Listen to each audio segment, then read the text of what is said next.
Good morning, afternoon, and evening.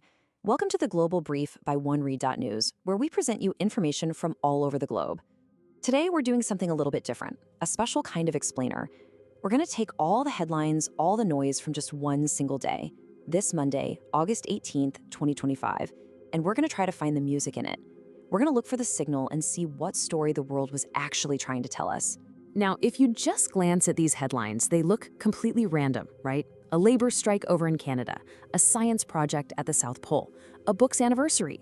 What could they possibly have in common? Well, it turns out pretty much everything. They're not random at all. They're all pieces of a much, much bigger puzzle. So today, we're going to be detectives. We're going to connect the dots between 18 different stories to reveal one single powerful narrative about the pressures that are shaping our world right now. All right, first up, let's start at the 30,000-foot view. We're talking about the global chessboard, the high-stakes world of international treaties, great power politics, and all those backroom deals. And what we're seeing today is that the players are making some incredibly bold and, frankly, kind of worrying moves that are putting the entire system on edge. You can almost hear the cracks starting to form. Let's kick things off with a massive development in the war in Ukraine. The United States is officially putting a peace proposal on the table, and the terms, wow, they are stark. Ukraine would have to formally give up Crimea, and, this is a big one, completely abandon its dream of ever joining NATO. In return, the US offers security guarantees. But, and you knew there was a but, here is the catch. The guarantee is described as Article 5-like. Now, for anyone who follows this stuff, NATO's Article 5 is the holy grail. It's that ironclad promise. An attack on one is an attack on all. It's the bedrock of Western security.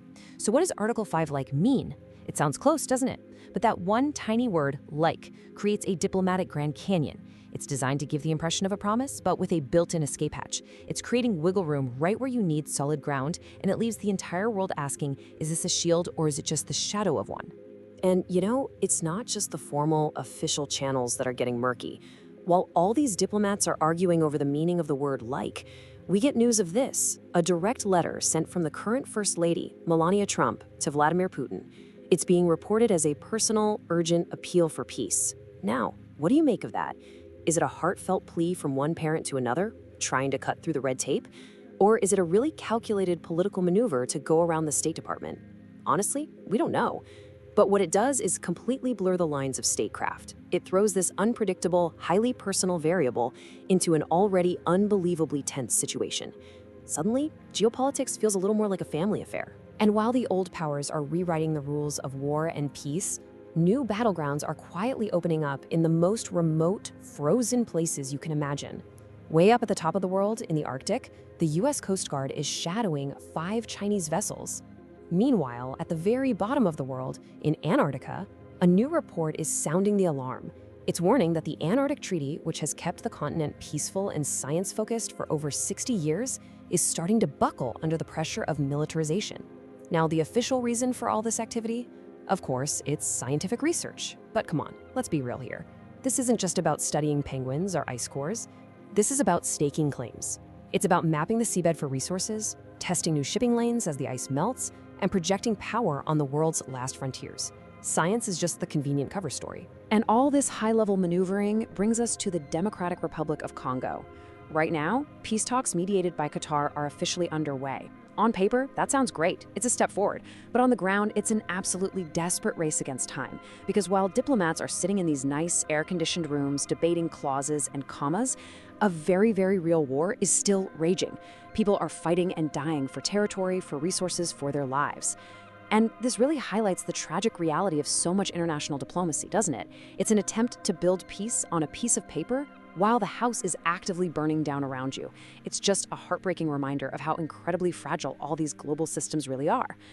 Okay, so we've seen the pressure building up between nations. Now let's zoom in.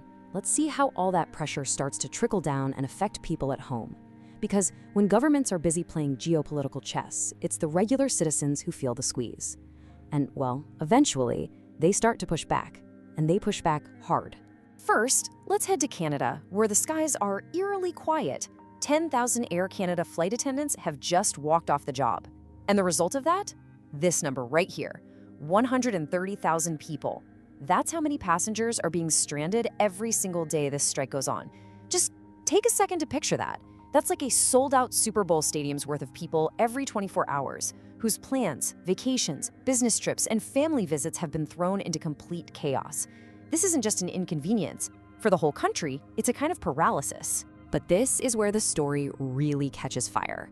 The Canadian government, seeing this nationwide chaos, tried to shut it down. They issued an emergency order to force the flight attendants back to work. And the union's response was not to negotiate. No, it was to escalate. They came back with this one single powerful word: unconstitutional. And just like that, everything changed. This is no longer a story about paychecks or working hours. This is now a high-stakes constitutional showdown about the fundamental limits of a government's power versus the rights of its citizens to organize and to protest. And that same kind of deep frustration with government policy is absolutely boiling over in Israel. After 22 long, brutal months of war in Gaza, it seems public patience has finally snapped. Tens of thousands of people have joined a one-day general strike. They're taking to the streets not with a bunch of different demands, but with one single unified message for their government: make a deal, bring the hostages home, and end this war.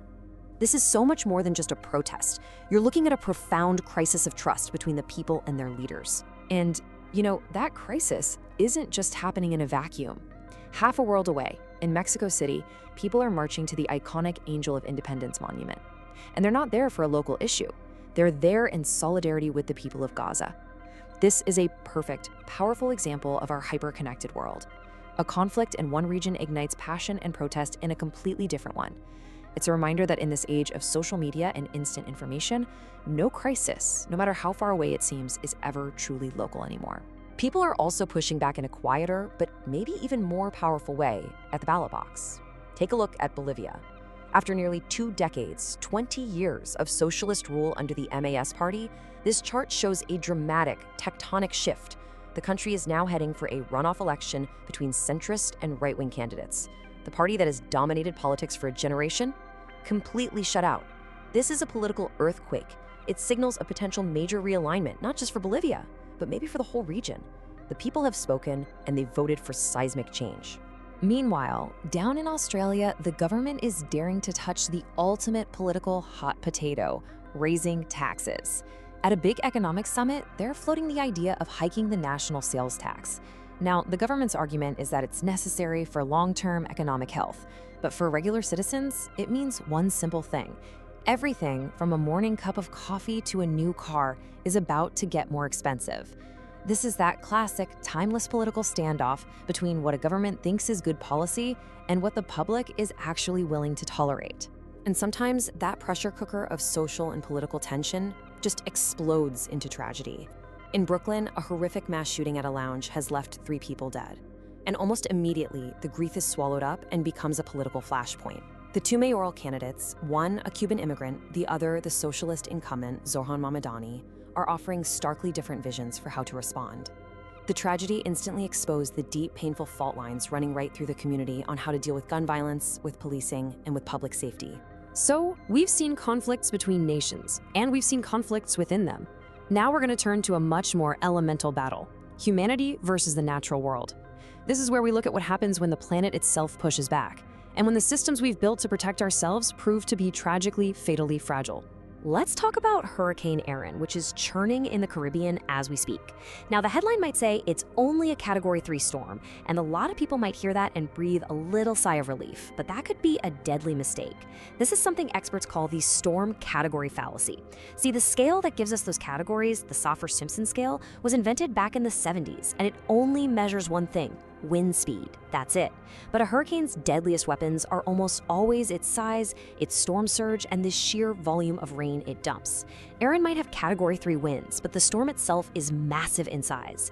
That means its potential for a catastrophic storm surge and widespread flooding is way, way greater than that number 3 would suggest. It's a really dangerous gap in how we communicate threats. And from a natural disaster, we turn to a man-made one. In Nigeria's Sokoto state, a passenger boat carrying over 50 people has capsized. More than 40 of them are missing and presumed to have drowned. Now, it's really easy to label this a tragic accident, but it's not. It's a symptom. It's a symptom of a massive systemic infrastructure failure. Because there's a lack of safe roads, a lack of bridges, and a lack of transport regulations, millions of people there are forced to rely on these dangerously overcrowded and poorly maintained boats every single day. For them, it is not a choice. It's the only way they can get to work, to school, or to the market. This isn't an accident, it's a tragedy born from neglect. Okay, so from the failure of our physical systems, let's now turn to our digital and scientific future. Because technology, man, it is a true double-edged sword. It's a tool of immense, almost unbelievable power. And just on this one Monday, we can see it doing two things at once, creating massive new problems while also offering solutions that feel like they've been pulled straight out of science fiction. First, let's look at the peril. We are living in the middle of an AI gold rush, and it has a huge and mostly hidden environmental price tag.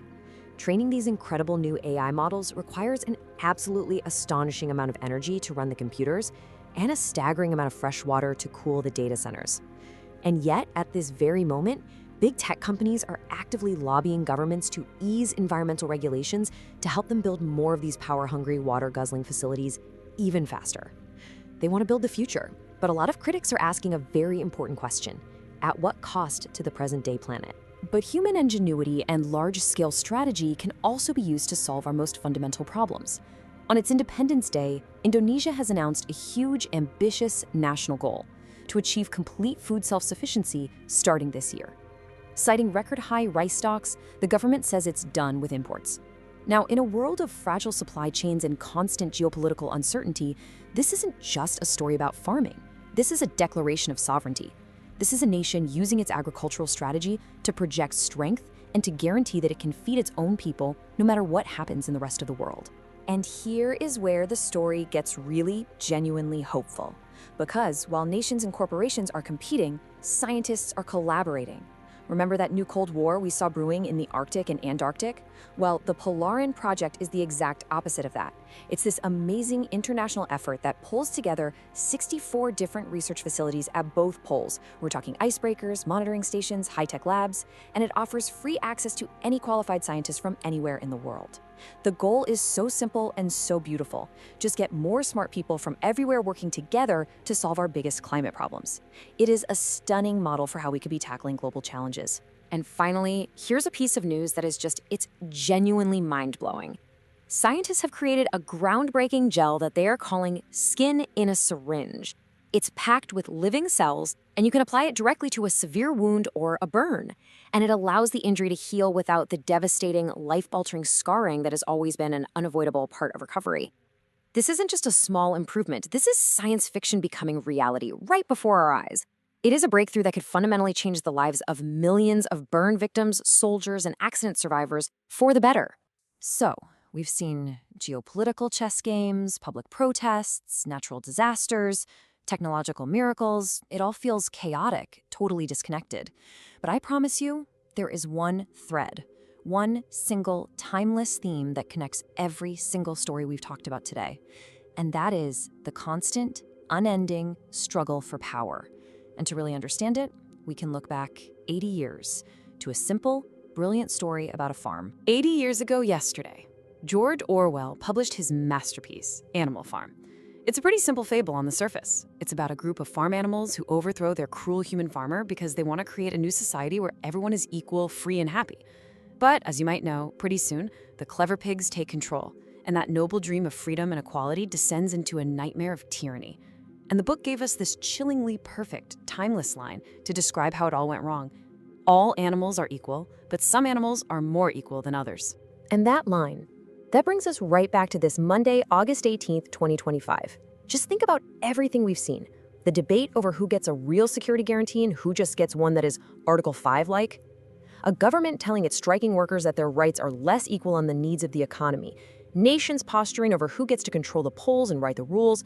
Tech companies who want all the benefits of AI but don't want to be equally responsible for the environmental costs.